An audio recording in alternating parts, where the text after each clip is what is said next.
Hello, Ian, part 2. The Evinrude E-Tec, it is two-stroke, so it does have oil in an oil reservoir that's underneath the front compartment here.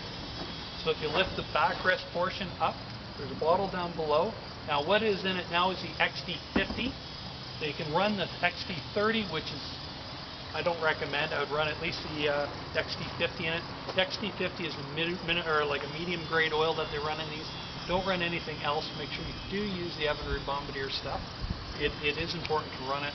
You can change over to the XD100 after the engine's broken in. So when you get about 20 hours on the motor, if you want to go XD100, you may, but you'll have to take it into one of the dealerships in town that does Evinrude.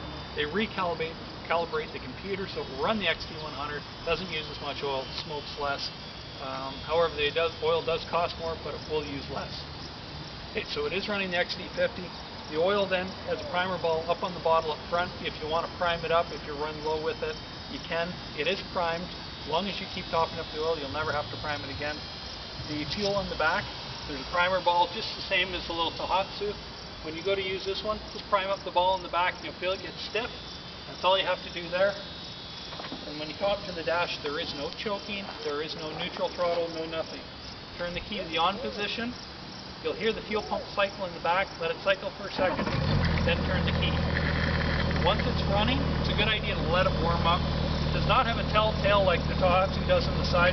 Water actually comes straight out the back, which when you're driving you can't actually see it, but it is coming out the back, and it's a good idea when you start it, just walk to the back and confirm that it is pumping. In most cases you'll never have an issue. When the motor's about 5 years old or so, it should have a new water pump put in it, but in the meantime, if you happen to pick up a bag or something when you launch it, it is important to make sure it is pumping. To shift it, same idea as the little one. There is no lever on this one though. Just gently pull back. It clips in. You want to make sure you hear that warmth going in. You don't want to hear a ratchet sound. They are a direct gear shift. There's no clutching in it. But go ahead, plunk it right in. It starts going right away. Okay? The steering on it is fully hydraulic. It has nothing to do actually with the engine besides that it steers it. It's totally separate for oil. There is no oil cavity that you can fill, but the system is full. If it does go low, it's probably better if you take it into a dealer, get it serviced. That way it's redone as well. As for the motor in the back, I'm just going to shut the engine back off. To open up the engine cap, there's a latch on either side, and then you just pull out on it and twist down, pull and twist down, and then it comes off. And you sit that aboard the boat. Okay, back here, there's not a whole lot we can do. There is some fuses over on the side over here that you can access. Down below, off the main thing here. Besides that, there's not much you can do in here, Ian. There's a fuel filter as well. It should be replaced approximately every other year, so it depends on how much you're using it. If you do use the boat a lot, it's a good idea to replace it every year. Besides that, it doesn't need it. Spark plugs on it should be done within the first couple of years. It wouldn't be a bad idea when you get to the 20-hour mark, when you do the oil changes and that on the Tohatsu, make sure you change the lower unit oil in this one as well. The lower unit oil should be changed actually a little sooner, about 10 hours. And if you want to do a fuel filter at that point, probably not a bad idea as well, just because any contaminants in the tank will be in the filter by that time. Also change spark plugs, just because when it does break in, it will be burning more oil. So you'll notice for the first 10-15 hours, your oil tank will be going down faster than what it normally will afterwards.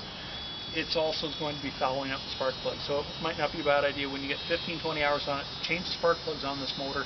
At least that way you don't have any issues for the time to come. At the end of the year for winterization, if you do read your Evinrude manual, it will be coming in the boat. I'll show you in the boat section where all the manuals are. When you do read the Evinrude manual, the motor itself will winterize itself.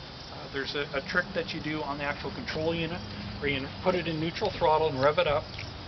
If you shove in on the BRP symbol here and push forward and go wide open, there's a couple of different cycles to do with it. It'll put it into a wind mode, it'll fog itself down, shut itself off, and then you're done.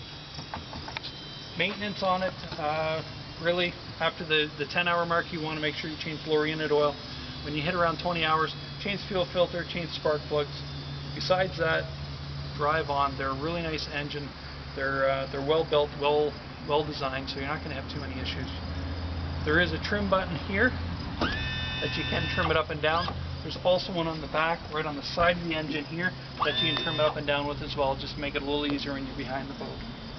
Now it has the standard aluminum propeller on it. When running, it's better to run the aluminum on it. If you do hit anything, it knocks the blades off instead of your gears internally. So I imagine you'll find some shallow water out there. Besides that, it's very straightforward, Ian. If you do have any questions, of course, on any of this, please give us a call. Alright, Matt.